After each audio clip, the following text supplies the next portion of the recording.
So not long after the end of the last recording, we were raided by the Tau. Let's see. Why are you guys still in your drop pods? There we go. Okay, so it looks like we have some Crute. That's a Fire Warrior over there. Looks like a few more with some pulse carbines. So they're attacking us immediately. Let's get a quick survey of how many there are. I see 2 Crute. This is a Pathfinder. Okay. And then we have another Crute, a drone, a Fire Warrior, and a Pathfinder. Okay. So that's not too bad. There's, what, 7 of them? Oh, wow. There's one that's, like, already on us. I didn't even see you there. Is that the only one that's close? I think so. Okay, but there's actually 8 then? Right. I've got Tarkus and Martellus set up in cover here. I deployed Cyrus. Cyrus, where are you, buddy? Oh, you were actually out here. Okay. So I deployed him to that spot so we could have some forward fire.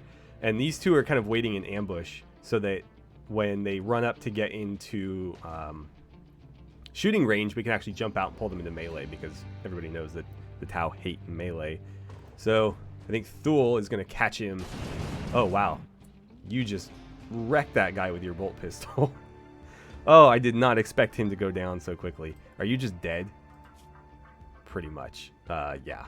The only thing keeping him alive is Death Rattle, because his heart just got...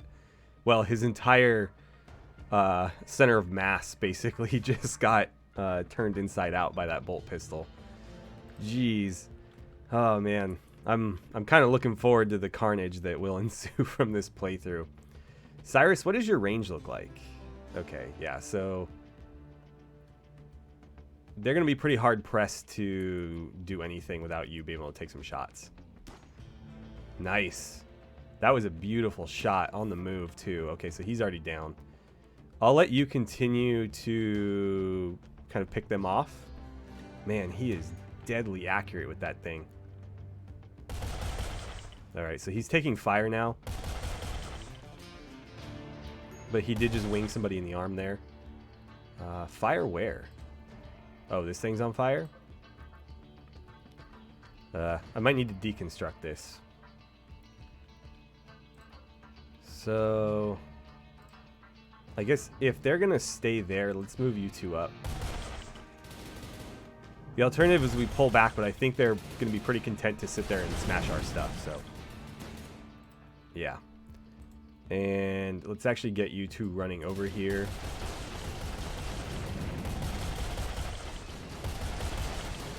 So Cyrus is taking some heat.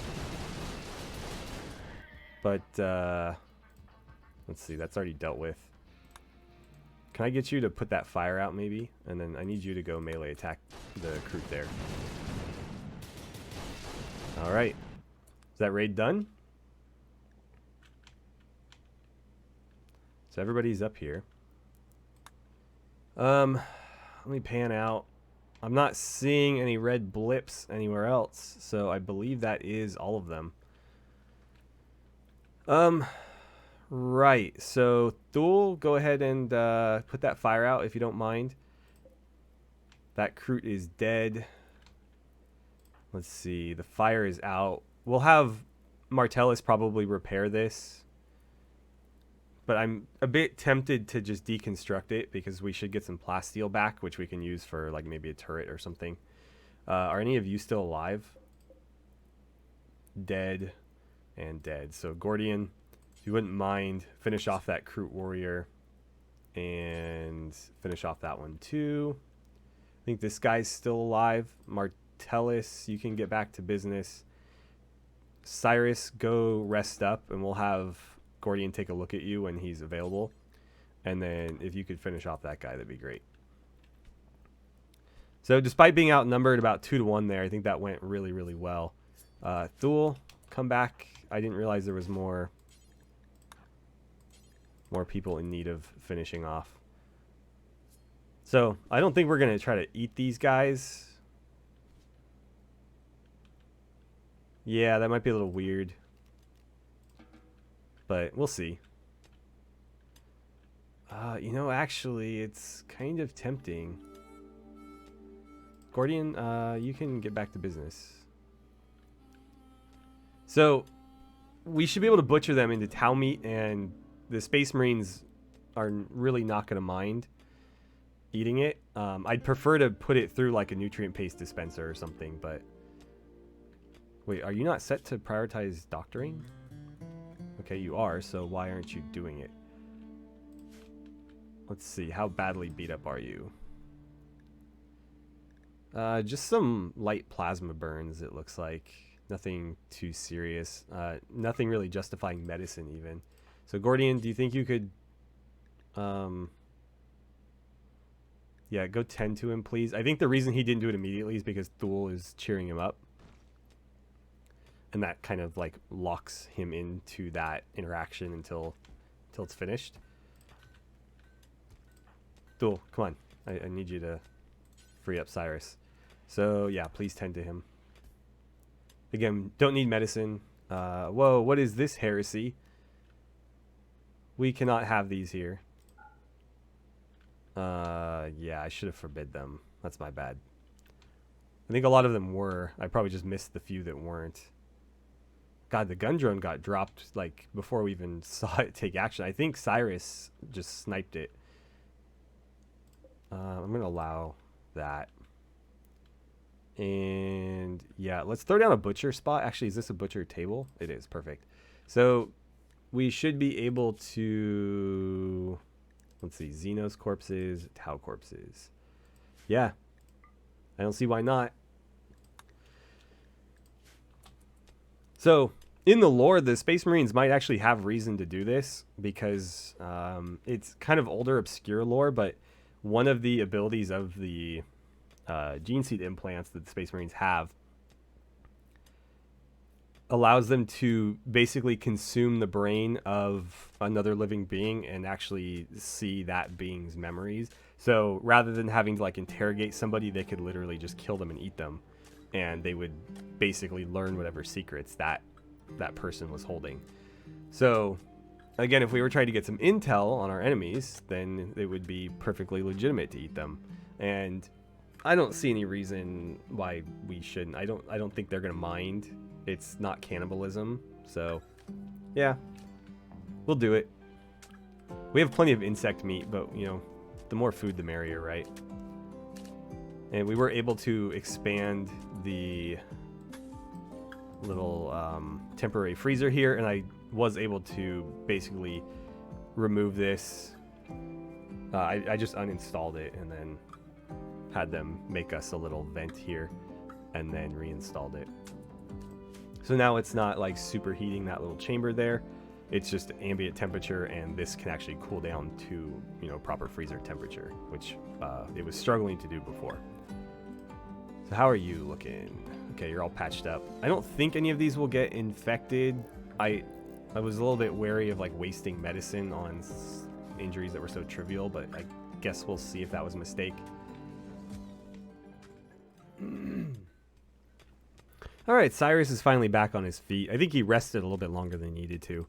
None of these are particularly significant. As you can see, his pain is low.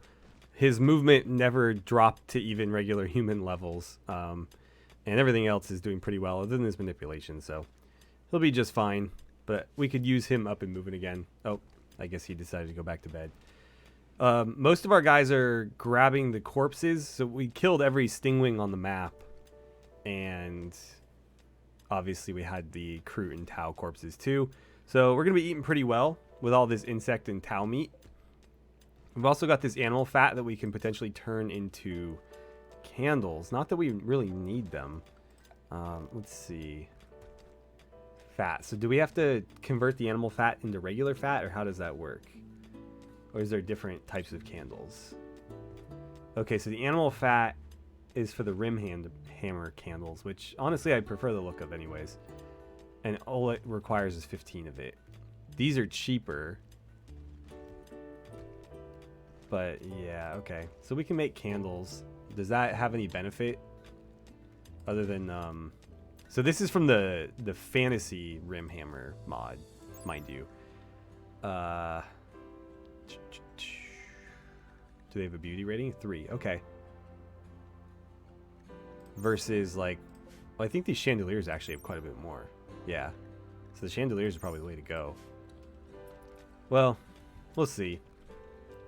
Sometimes the candles are thematically appropriate, so maybe in our librarium we'll have some candles, because I do plan to build a full librarium. We are the Blood Ravens after all. Knowledge is power. So we will guard it well, and we'll guard it in a librarium probably up in this area. So I'm thinking, since everybody's asleep, let's keep things rolling, but I'll kind of talk base layout. Again, I would like to have kind of defensive lines set up on either side here that will basically mine the mountain back so that they can be fired out of. We'll do like double thick embrasures, actually maybe even triple thick. I tend to go for double walls on our outer edges of the base because they insulate temperature best, but if we're using embrasures that can be fired through, then the temperature conduction is irrelevant because we're letting air through. So whatever we decide to do, I plan to basically have like bunker pillbox things along the front here that they can be fired out of, and then I think the apothecarium is going to go here, so we'll have like a little hospital and surgery area, and also probably a small crafting area for the different gene seed implants, as well as maybe the bionics that we need. Oh, cool. Our first quest, and it's a reunion quest. So let's... Oh, I didn't mean to right-click that. I'm such an idiot. Okay. Contacts you and requests help. He's wounded and unable to move. So... Is it Michaelis? I'm not sure. Either way, he is canonically the chaplain who joined the Blood Ravens, or not joined the Blood Ravens, but he was the Blood Ravens chaplain during the Dark Crusade, and he's never named in the Dark Crusade expansion. Like if you're playing, he's just a generic chaplain, but in the lore added for the game later, they do give him a name, and it's Michaelis. So awesome, we're getting a chaplain almost right out of the gate. So let's actually see where the hell he is. I should have always forget to load up the bad YouTuber etiquette on my part, but I always forget to load up the world before I start recording, so you guys don't have to sit through it. Not that it ever takes very long, but wow, that is quite the trek through very rough territory, isn't it? 2.2 days. I'm wondering, we might be able to handle this with just Cyrus, to be honest. I think he's probably the best suited to this sort of task. He is the scout after all, so he'll move the best. He does have, you know, it dawns on me that we didn't go through anybody's traits in the last episode. I'm so conscious now of trying to speed through my introductions that there's a lot of stuff I leave out, but everybody gets so upset when I take like 15 minutes to introduce a role playthrough. Anyway, Cyrus has the Wanderlust trait, so it increases his forage amount, which might be just enough to basically not have to worry about sending him with all that much food. But as you can see, he is very proficient in combat. He has some passion for plants and animals too, but you know, being a space marine, he's not really well versed in much outside of violence and death, but he can do a little bit. And he is competent in medical. He's been around enough, seen enough battle to know how to patch up a wound or two, of course. So it's not like we would lose out by sending him only and not having Gordian there, because he can do a decent tend as long as we have some medicine. His other traits are nimble, which is just going to make him less likely to spring traps. Again, Scout Marine, I felt that was appropriate. And in Dawn of War 2, he can go full stealth, right? Full stealth mode and become invisible. So this was kind of the closest I could do in conjunction with Ninja-like, which has similar... Well, honestly, it's mostly just melee bonuses and a little bit of movement speed. But anyways, with those two, I felt like, you know, they were kind of the most appropriate for his skill set. And if you've played any of the games with him in it, or I guess the game and any of the expansions with him in it, you know that he's a little bit of a pessimist, right? So I felt that was also appropriate. And then Angel of Death is something that's going to be shared by all Space Marines, and that's a trait that I've created for my mod. There are different traits depending on what part of the Imperium the character's from. So Space Marines are Angels of Death. The Sisters of Battle, for example, I think are Daughters of the Emperor or something. And then the Imperial Guard are like Hammers of the Emperor. Basically, nicknames that you'll find in lore for those different factions is what I've used for the trait name. And you can see it basically guarantees that they'll have pretty decent competence in combat. It also gives them a little bit more gravitas, if you will, in social interactions, because Space Marines are often seen as like demigods to most citizens of the Imperium. They're absolute beasts when it comes to carrying things. They are very unlikely to have mental breaks, and they are very, very good at landing their hits in melee. So again, there's traits like this for any group of the Imperium, and I'll be probably using the character editor to assign traits to all the characters that come in. I'll do my best to keep things fair. I'm not just going to outright like cheat and give somebody the best traits, but we will assign them the appropriate trait for whatever group they are. So if we recruit somebody to be a tech priest in our group, then they will get the like, I think it's like Priest of Mars trait, and I may round out everybody to 5, and I'll try to again keep it balanced. I like to do at least one or two negative traits per every 5. So for example, Cyrus is a pessimist, right? That type of thing. So everybody has that one character flaw, or maybe 2 character flaws, depending on the pawn. So let's get him a little bit healthier before we send him out. I don't want to wait too long though, because I believe it said we only had 10 days to do this. 9.9 days now, and it's going to take him 2.5 roughly to get there. So we want to make sure he has enough time that we're not cutting it right on the edge. I think he'll be ready to move soon though. Probably only about a day or so more of healing, and he'll be ready to go. And we have plenty of packaged survival meals to send with him, but I'd like to keep the amount of food we need to send at a minimum, because, you know, we also need to eat it here unless we want to eat raw food. Alright, so Cyrus just got back up on his feet, and it looks like he's immediately going to get to work butchering. You may have noticed I'm changing the floors in here. I'm going to go with these hexagonal tiles. I just kind of like the way they look. They're a little bit more sci-fi than kind of the generic stuff that we see a lot of. So, where did that meat just end up? Somebody grabbed it. That's animal fat. I don't see... Is this the Tau meat? Oh, recruit meat. Okay, cool. So, I guess I'll let him finish butchering, but we'll send him out... Yeah, it's in the evening right now anyway, so let's send him out in the morning. And we'll go rescue our Chaplain. I'm hoping that we get some more human interactions soon, because I was hoping to start recruiting, quote-unquote recruiting, some servitors so that we could offload a lot of this grunt work. Granted, we don't have a lot for them to do at the moment, other than kind of grunt work. The idea eventually is that the Marines will spend most of their day just training, right? So we'll have a lot of combat dummies and like a shooting range for them. And a lot of what they do daily is going to be that. If they're at base at all, right? We want to have them pretty active out in the world, of course. That's our job, is to conquer this planet. So, you know, we'll be kind of moving out, attacking outposts, whatnot, in various groups. But the groups that are back at base will be effectively training and then maybe on a guard patrol around the front of the base. That's the role that the Space Marines will fill. And the tech priests that we recruit, as well as the servitors that they manage, will be the ones doing a lot of the grunt work, is I guess how I've been referring to it, so we'll just kind of stick with that. The tech priests are going to be doing more skilled labor, like crafting, for example.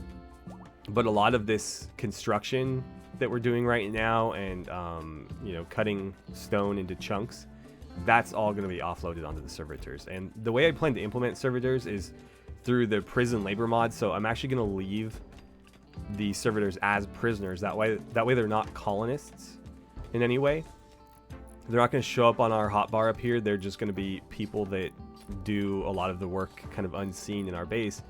And I do plan to put them through pretty extensive body modification, a la, 40K. So there'll be, the full lobotomies and a lot of mechanical implants to make them more effective at whatever their assigned role is, that sort of stuff. So we're going to get as close as we can to real servitors. But again, I'm going to leave them prisoners so that they don't occupy a real slot in our colony, if that makes sense. And also, again, if we do the lobotomy stuff, then their mood isn't really going to be relevant at all anyways. But as a prisoner, their mood would not affect anything anyway, at least as far as we're concerned. So we'll basically have made it a moot point from two different approaches. Let's fill in a bit more of the floor there. And now that it's morning, I keep forgetting these guys never sleep. So I'm going to go ahead and start this mission here. Let's form a one-man caravan. I always forget to right-click. It's just going to be Cyrus. And let's see. Oh, that's beautiful. So 9.4 berries per day, and that gives him an infinite amount of days worth of food. So he can basically forge enough food to just exist on the road all the time, which is incredible. I would really like a lot of our scout teams to have that wanderlust trait if possible, because it's going to make it so much easier logistically to have them doing what we need them to do. So, okay, it's in travel supplies. Yeah, I was going to say I would like you to bring some medicine in case Nicholas is injured. Also, even though you don't need the food, it might be wise to bring some, because Nicholas will need food, probably. And I think 3 and 5 is probably enough. We want to travel relatively light, though, because we don't want to slow him down, of course. So that looks good to me. We'll get him off and going. And we'll jump back here. Let's zoom in on these and mark them all for hauling. So I threw down a dumping zone here for them, but Gordian has been chugging through these things. And, right, cutting stone doesn't give him any XP, which is fine. I'm not trying to turn him into a full-time crafter or anything of this sort. But I did plan for him to probably be the one making the gene seed implants, so I wanted to make sure he had a bit of crafting skill. I don't recall if crafting even factors in. It might be fully medical or intellectual. But just in case, I wanted to make sure he was at least capable, right? I didn't want to make him entirely useless. Now, Gordian's traits are pretty much all positive. So Gordian is canonically the Blood Raven's 4th company's head apothecary, I guess. Chief apothecary. I don't remember what the official terminology is. But he does factor heavily into Dawn of War 2. He's often the one kind of telling the player certain things to advance the story. And he, spoiler alert, at the end of Dawn of War 2, basically goes down with the Blood Raven's capital ship that they, or at least the capital ship that they have present during the Tyranid invasion. And he's the one basically taking charge on the ship, and he goes down with it. So dude is a beast, is the moral of that story. To that end, I felt like it was only fair to give him some appropriate traits. So he's composed. Again, didn't even break a sweat when he had to go down with the ship. Was entirely ready to die to complete the mission. He's neat. That's something I feel is really important for a medic, because they keep the area that they're working in clean. Hygienic is another good one as well. But neat makes sure there's no trash or anything around. Intelligent is just going to give him a general boost to the things that he's already kind of inclined to be good at. And of course, Valiant, for the same reasons as Composed. And being a Space Marine, he's quite good in combat. And then, as I mentioned before, crafting, medical, and intellectual for the reasons I already discussed. So I'll just kind of keep filling you guys in on their not necessarily backgrounds, but on their traits and whatnot, kind of as they become relevant. So we've already covered Cyrus and Gordian. We'll get to the other guys kind of when they crop up. So how fast is he moving? I'm genuinely curious. Oh my god. So that was not 2.2 days. I think it used the default travel speed, and he's probably moving at several times that. We know that he's basically twice as fast as regular pawn, and he doesn't need to rest nearly as frequently. So, yeah, that took like maybe half a day. Wow. Okay. So I can play it a little bit less conservative on the travel times now that I know how quickly they actually move. So let's take a look here. It's just Cyrus, so we have to be careful because he could very easily get overwhelmed. So we need to be careful here because it's just Cyrus by himself with the sniper rifle, so he can very easily be overwhelmed if there's some sort of ambush. Ooh, we got Muffalo here. Muffalo wool is a tempting resource to try to get our hands on. But there's Nicholas, our chaplain, down on the ground. We'll need to get him on his feet. What is the situation looking like? So he's in no mortal peril here. He's just really, really beat up. I imagine during the space battle that kind of stranded us in our current location, he probably got, you know, spaced and fell from maybe through the atmosphere and landed on the ground. And of course, you know, being a Space Marine power armor, he somehow survived it anyways.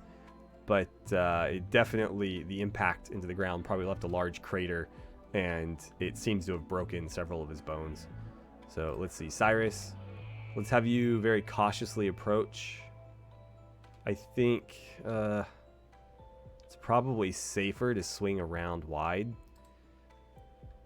I'm willing to bet there's nothing that's going to happen, but I'm always reluctant to just assume that there's no ambush coming. So we're going to skirt the edge of the map and kind of move through cover. Man, you are so quick. All right, still nothing. So let's go here to here. Oh, okay. Which map is that, though?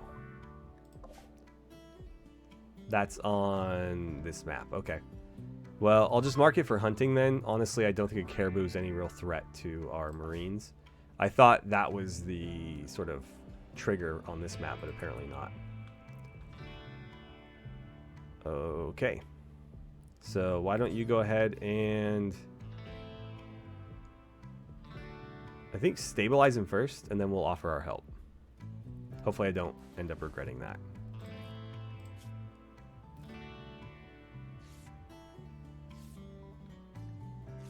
Let's see, are you actively treating him? Yes, you are. Just incredibly slowly. God, I wonder if it's going to be easier to just carry him. You know, it genuinely might be. Let's offer our help.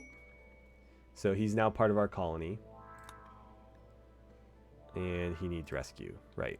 So, again, I think it's probably better that we just start traveling back. Given the speed that Cyrus moved on his way there, I honestly think it'll be trivial to carry Nicholas back with him. Is there resources here that we might want? Steel's always nice, but honestly, the Muffalo is what I'm more interested in. I just don't know that there's really a good way to bring them back with us, unless we want to sit here and try to tame them with food that we don't have. That just seems like a bad idea and a waste of time. So we'll reform our caravan, sending them home. It says 14 days. I highly doubt it's going to take that long. Even if it does, it doesn't appear to be an issue food-wise. So, in terms of items, he already has everything in his inventory that he needs, so it's just a matter of carrying Nicholas back. Sure. So let's see how long it actually takes them. Are they moving?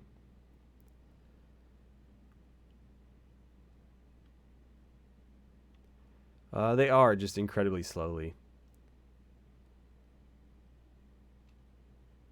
So it may actually take almost that whole 14 days. I suspect not, but you know, potentially we would be waiting nearly that long at the location anyways, given how badly beat up Nicholas was. Why is that flashing? Oh, because he's injured, right? Really? The caribou decided to run straight into our base? Well, put it down with a bolter. Very few things a bolter can't fix. And this was indeed not one of those things.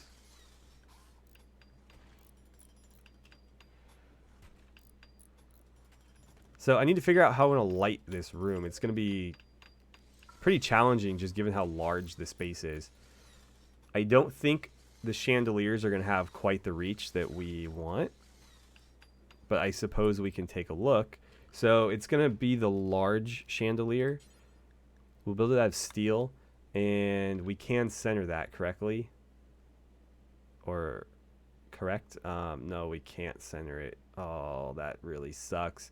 So if we do the regular chandelier, we can. I just don't know that it's going to have enough light radius. I guess let's throw one down and we'll try it. It may be enough to just have them, like, so we have, what, 1, 2, 3, 4 pillars running on each side. So if we do 1, 2, 3 chandeliers to light sort of the center space, and then we can do like wall lights or wall sconces or something to make sure that the edges are lit. I think that'll be enough. So let's talk a little bit more about base layout while we're waiting for Cyrus and Nicholas to return. And everybody else is just kind of grinding away at some tedium. So again, the apothecarium is going to go here. I'm still trying to figure out where I want to put the bedrooms that we'll inevitably need and sort of like a mess hall. So it might make more sense to put the mess hall directly across from the apothecarium, so like here, because it will be rather large. And then I guess we could build the bedrooms out from there. I don't want to have people sleeping too far from the entrance, right? Because if we need to go to battle stations, I want people to be able to get there relatively quickly. And so I don't want all my bedrooms like all the way back here in the mountain, and then it takes them half a day to run to the front to defend the base. I would really, really not like to do that.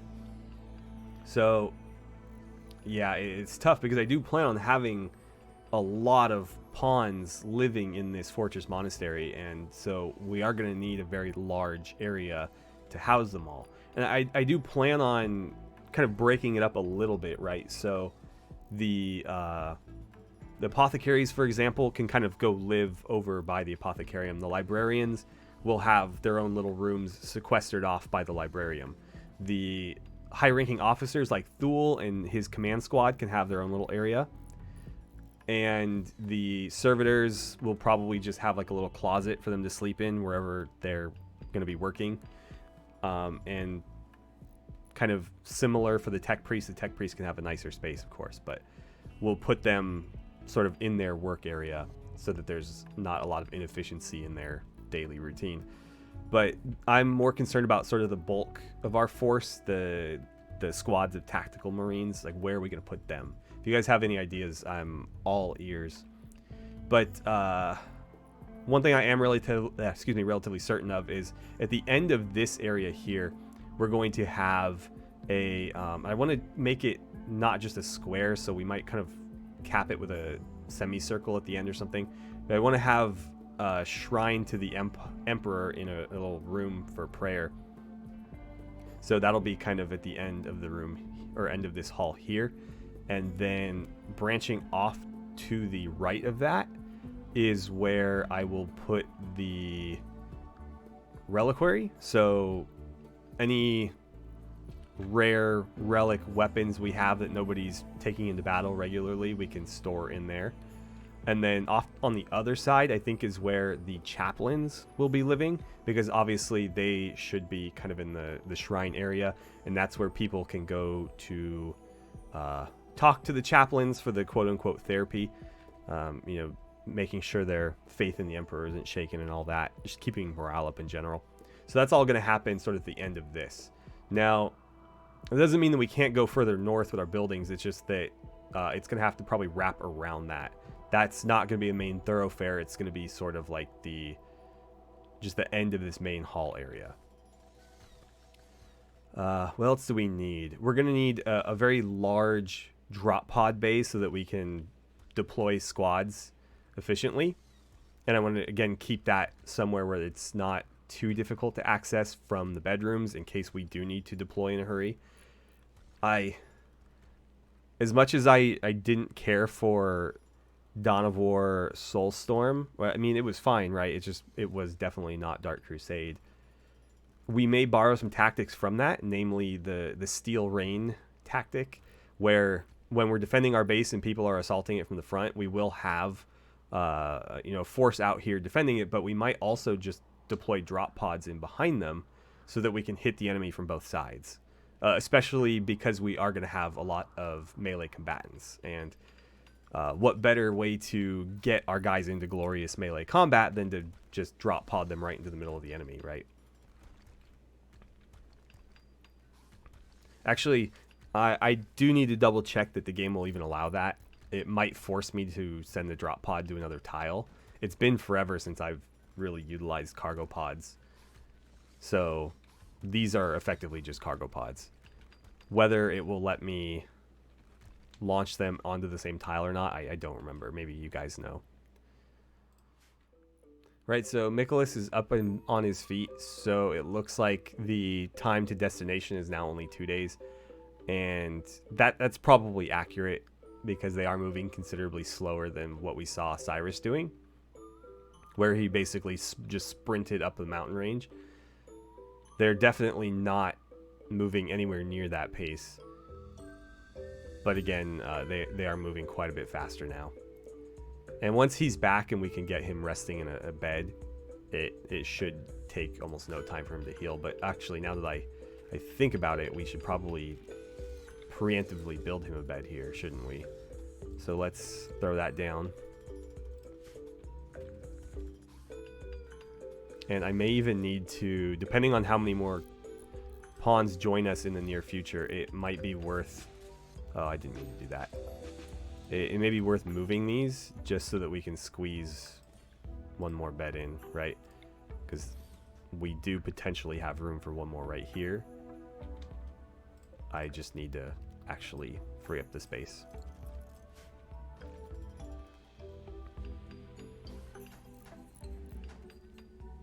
Okay. Oh, something's loading. Oh, a sabotage opportunity. That might be fun. Let's get these reassigned first, just because I don't want to find people sleeping on the floor. They should come and automatically grab a bed, but just to be sure that they don't forget. So, a guerrilla force intends to attack Dice Lake, a city of Cadians. You can choose to help by deconstructing all turret defenses in Dice Lake. The attacker's identity will remain a secret until the assault begins. Expect both factions' opinions towards your colony to change dramatically upon completing this task. We would get a Persona Core. So Persona Core is big time heresy because it's AI, and AI is one of the most forbidden things in the Imperium. And I don't think we necessarily want to betray the Cadians. Now in Dark Crusade, the Blood Ravens and the Cadians were, well, were they Cadians? They were Imperial Guard. I don't remember if they were a Cadian regiment or not. I think they were the first Cronus Liberators, so what planet they came from, I don't know, but I don't think they were all from Cronus. Anyway, the Cadians may become our enemies at some point, but I don't think it makes sense for just us to outright attack them. That seems like it would be a bit traitorous to do, to attack them without reason. But given that they were in conflict with Blood Ravens in the game, we might try to find a way to organically make that happen here as well. But I'm not going to worry about that right now. So I don't intend to sabotage their base. It would be interesting to see if I could attack the attackers, like help the Cadians, right? But I always worry in accepting these that the game isn't going to give me that flexibility. So if I accept this mission with the intent of betraying the attacker, will the game even allow me that opportunity? It might make me immediately hostile with the Cadians, and then I'm just fucked, right? So I'm reluctant to do that. But we'll see. If you guys know whether or not we'll have that option, please let me know, because then we can maybe take some more liberties with doing those sorts of things. But as it stands now, I would rather not take the risk. You know, I should probably get a roof over these. I think I meant to do it initially, and I was like, you know, they're outside, so they're going to deteriorate anyways, but a roof will at least slow that down to some degree. And Tarkus is Johnny on the spot with that. That's great. Oh, we moved the drop pod, by the way, just so it's not going to get beat up as frequently. Okay, so how do we get power to the chandelier? I thought I had a mod that hid my conduits so that they're not running above the floors, but it doesn't appear to be working if I do indeed have that. So, like, all I can really do is just run it on up there. I don't need to go all the way there. The wire will reach, obviously, but it's not going to reach that far. So, yeah, we're just going to do this. But I need to double check and make sure I do have that mod installed, because I want below ground conduits. And I thought I had something installed to do that. Alright, so we're being raided. What better way to kind of end this episode off? So we are going to be down one guy, but I think we'll do alright. Oh god, they deployed right on top of us though. So where are you guys? Okay.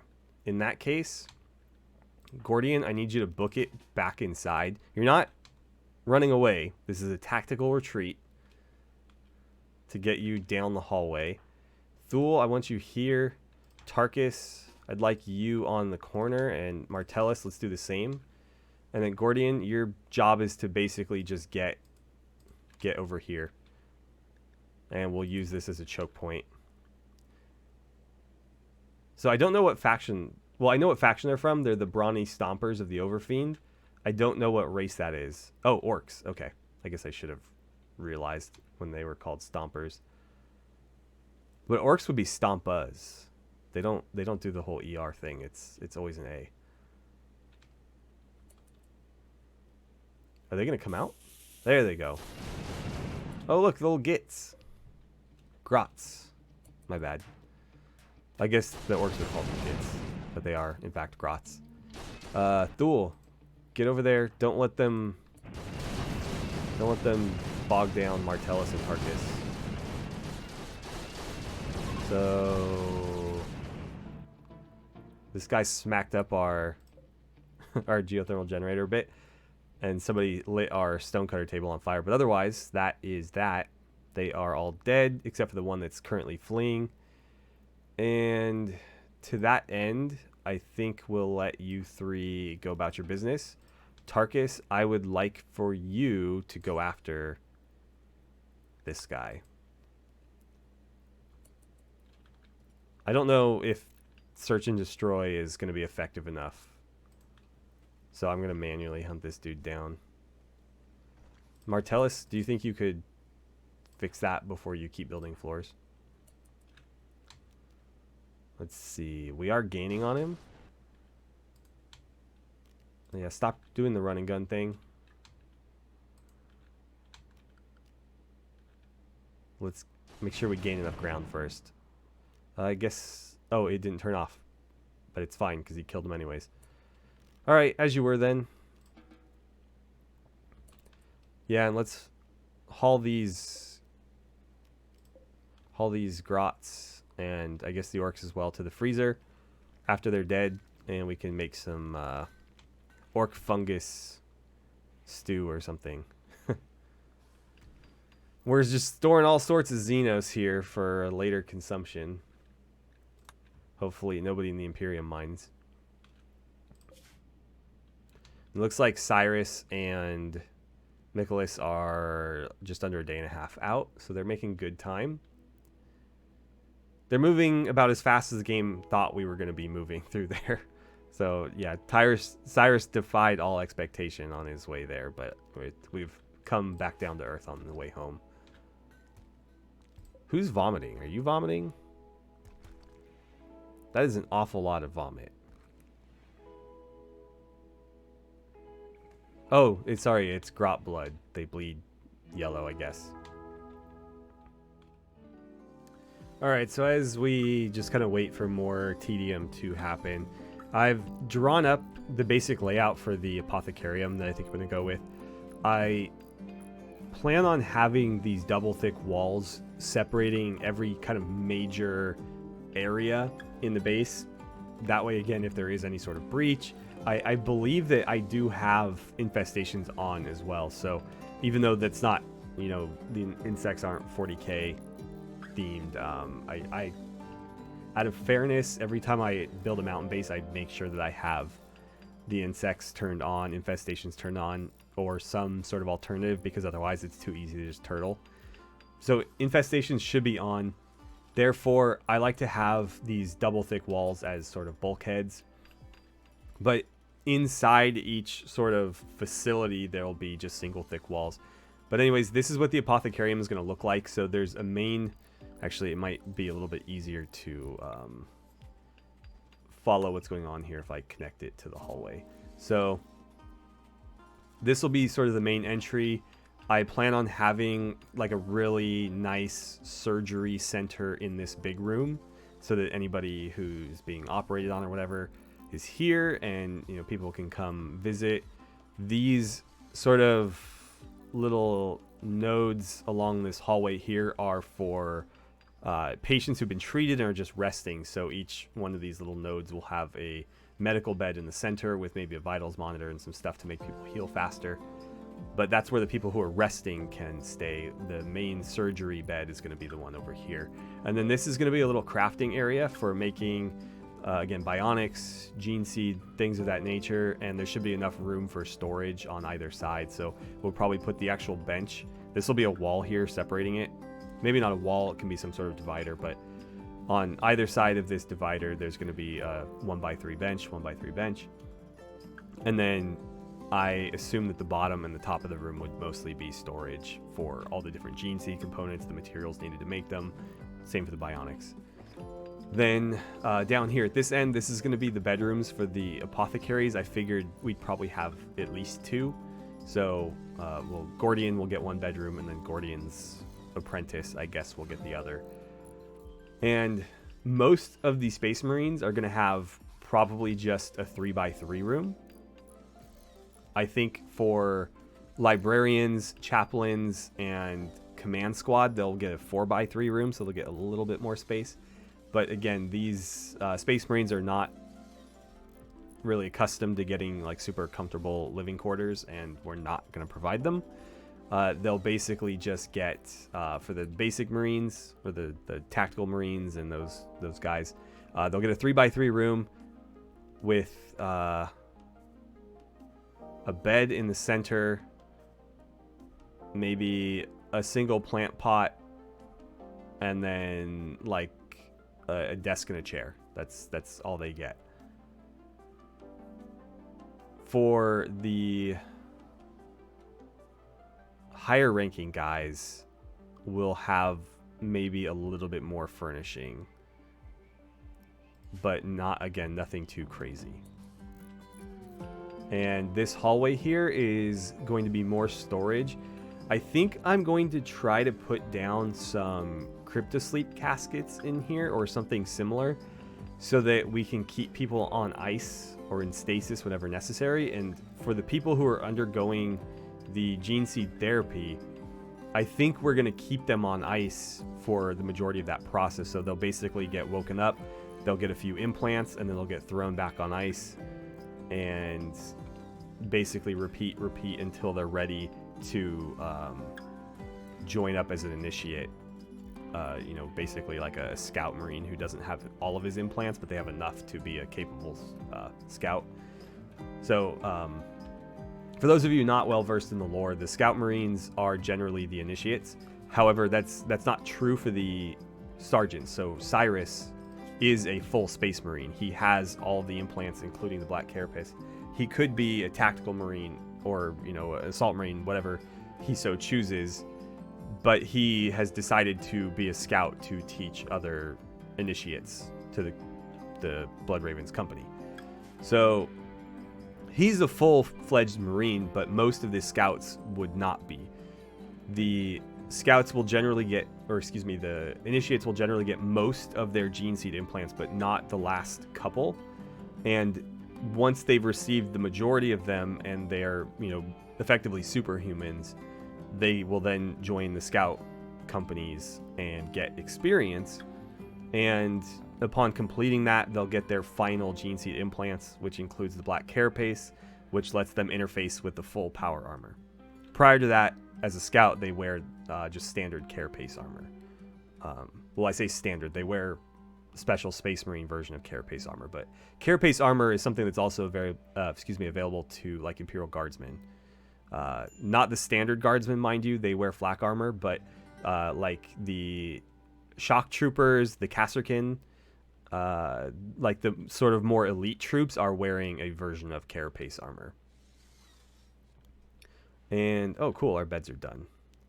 So, let's see, that one can be Michaelis, and the other one will remain empty for now. And I guess this is a good place to call it as any. Again, there's just going to be a lot of watching them build floors and mine stuff for the time being. I'm glad that food isn't a concern. I was genuinely worried that these meals would not last us, but it looks like they have been more than enough. The Marines are a lot more efficient than I was really expecting. They rarely eat, they rarely sleep. They basically just work all day long.